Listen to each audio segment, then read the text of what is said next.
اعوذ باللہ من الشیطان الرجیم بسم اللہ الرحمن الرحیم۔ یہودی چرواہے کی جنت کی بشارت۔ بیان کیا جاتا ہے کہ غزوہ خیبر کے موقع پر ایک چرواہا حضور اقدس صلی اللہ علیہ وآلہ وسلم کی خدمت میں حاضر ہوا۔ وہ چرواہا یہودیوں کی بکریاں چراتا کرتا تھا۔ جب دیکھا کہ خیبر سے باہر مسلمانوں کا لشکر پڑاؤ ڈالے ہوئے ہے، اس کے دل میں خیال آیا کہ میں جا کر ان سے ملاقات کروں اور دیکھوں کہ یہ مسلمان کیا کہتے ہیں اور کیا کرتے ہیں۔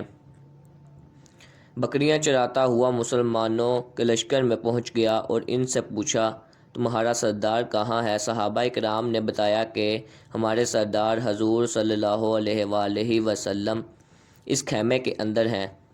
پہلے تو اس چرواہے کو ان کی باتوں پر یقین نہیں آیا۔ اس نے سوچا کہ اتنے بڑے سردار ایک معمولی سے خیمے کے اندر کیسے بیٹھ سکتے ہیں۔ اس کے ذہن میں یہ بھی تھا کہ جب آپ اتنے بڑے بادشاہ ہیں تو بہت ہی شان و شوکت اور ٹھاٹ باٹ کے ساتھ رہتے ہوں گے، لیکن وہاں تو کھجور کے پتوں کی چٹائی سے بنا ہوا ایک خیمہ تھا۔ خیر، وہ چرواہا اس خیمے کے اندر آپ صلی اللہ علیہ وآلہ وسلم سے ملاقات کے لیے داخل ہوا اور آپ سے ملاقات کی بات کی دعوت دیتے ہیں۔ حضور اقدس صلی اللہ علیہ وآلہ وسلم نے اس کے سامنے اسلام اور ایمان کی دعوت رکھی اور اسلام کا پیغام دیا۔ اس نے پوچھا کہ اگر میں اسلام کی دعوت قبول کر لوں تو میرا کیا انجام ہوگا اور کیا رتبہ ہوگا؟ حضور اقدس صلی اللہ علیہ وآلہ وسلم نے ارشاد فرمایا کہ اسلام لانے کے بعد تم ہمارے بھائی بن جاؤ گے اور ہم تمہیں گلے سے لگائیں گے۔ اس چرواہے نے کہا کہ آپ مجھ سے مذاق کر رہے ہیں، میں کہاں اور آپ کہاں؟ میں ایک معمولی سا چرواہا ہوں اور میں ایک سیاہ فام انسان ہوں۔ میرے بدن سے بدبو آ رہی ہے، ایسی حالت میں آپ مجھے کیسے گلے لگا سکتے ہیں؟ حضور اقدس صلی اللہ علیہ وآلہ وسلم نے فرمایا کہ ہم تمہیں ضرور گلے سے لگائیں گے اور تمہارے جسم کی سیاہی کو اللہ تعالیٰ مٹا دیں گے اور اللہ تعالیٰ تمہارے جسم سے اٹھنے والی بدبو کو خوشبو سے تبدیل کر دیں گے۔ یہ بات سن کر وہ فوراً مسلمان ہو گیا اور کلمہ شہادت پڑھ لیا۔ حضور اقدس صلی اللہ علیہ وآلہ وسلم سے پوچھا کہ یا رسول اللہ صلی اللہ علیہ وآلہ وسلم، میں کیا کروں؟ آپ صلی اللہ علیہ وآلہ وسلم نے فرمایا کہ تم ایسے وقت پر ایمان لائے ہو کہ نہ تو اس وقت کسی نماز کا وقت ہے کہ تم سے نماز پڑھاؤں اور نہ ہی روزے کا زمانہ ہے کہ تم سے روزہ رکھواؤں۔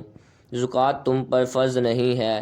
اس وقت تو صرف ایک ہی عبادت ہو رہی ہے جو تلواروں کی چھاؤں میں انجام دی جاتی ہے، وہ ہے جہاد فی سبیل اللہ۔ اس چرواہے نے کہا، یا رسول اللہ صلی اللہ علیہ وآلہ وسلم، میں اس جہاد میں شامل ہو جاتا ہوں، لیکن وہ شخص جہاد میں ہوتا ہے، اس کے لیے دو میں ایک صورت ہوتی ہے، یا غازی یا شہید۔ تو اگر میں اس جہاد میں شہید ہو جاؤں تو آپ میری کوئی ضمانت لیجئے۔ حضور اقدس صلی اللہ علیہ وآلہ وسلم نے فرمایا کہ میں اس بات کی ضمانت لیتا ہوں کہ اگر تم اس جہاد میں شہید ہوگے تو اللہ تعالیٰ تمہیں جنت میں پہنچا دیں گے اور تمہارے جسم کی بدبو کو خوشبو سے تبدیل فرما دیں گے اور تمہارے چہرے کی سیاہی کو سفیدی میں تبدیل کر دیں گے۔ وہ چرواہا یہودیوں کی بکریاں چراتا ہوا وہاں پہنچا تھا، اسی لیے حضور اقدس صلی اللہ علیہ وآلہ وسلم نے کہ تم یہودیوں کی جو بکریاں لے کر آئے ہو ان کو جا کر واپس کرو، اس لیے کہ وہ یہ بکریاں تمہارے پاس امانت ہیں۔ اس بات سے یہ اندازہ لگائیں کہ جن لوگوں کے ساتھ جنگ ہو رہی ہے، جن کا محاصرہ کیا ہوا ہے، ان کا مال غنیمت ہے۔ لیکن وہ چرواہا بکریاں معاہدے پہ لے کر آیا تھا، اس لیے آپ نے حکم دیا کہ پہلے وہ بکریاں واپس کر کے آؤ۔ پھر آ کر جہاد میں شامل ہونا۔ اس چرواہے نے جا کر بکریاں واپس کیں اور واپس آ کر جہاد میں شامل ہوا اور شہید ہو گیا۔ جب جنگ ختم ہوئی تو حضور اقدس صلی اللہ علیہ وآلہ وسلم لشکر کا جائزہ لینے گئے۔ ایک جگہ آپ نے دیکھا کہ صحابہ کرام کا مجمع اکٹھا ہے۔ جب آپ قریب پہنچے تو اس سے پوچھا کہ کیا بات ہے؟ صحابہ کرام نے فرمایا، جو لوگ جنگ میں شہید ہو گئے ہیں ان میں سے ایک آدمی ایسا بھی ہے کہ جس کو ہم سے کوئی نہیں پہچانتا۔ حضور صلی اللہ علیہ وآلہ وسلم نے فرمایا کہ مجھے دکھاؤ۔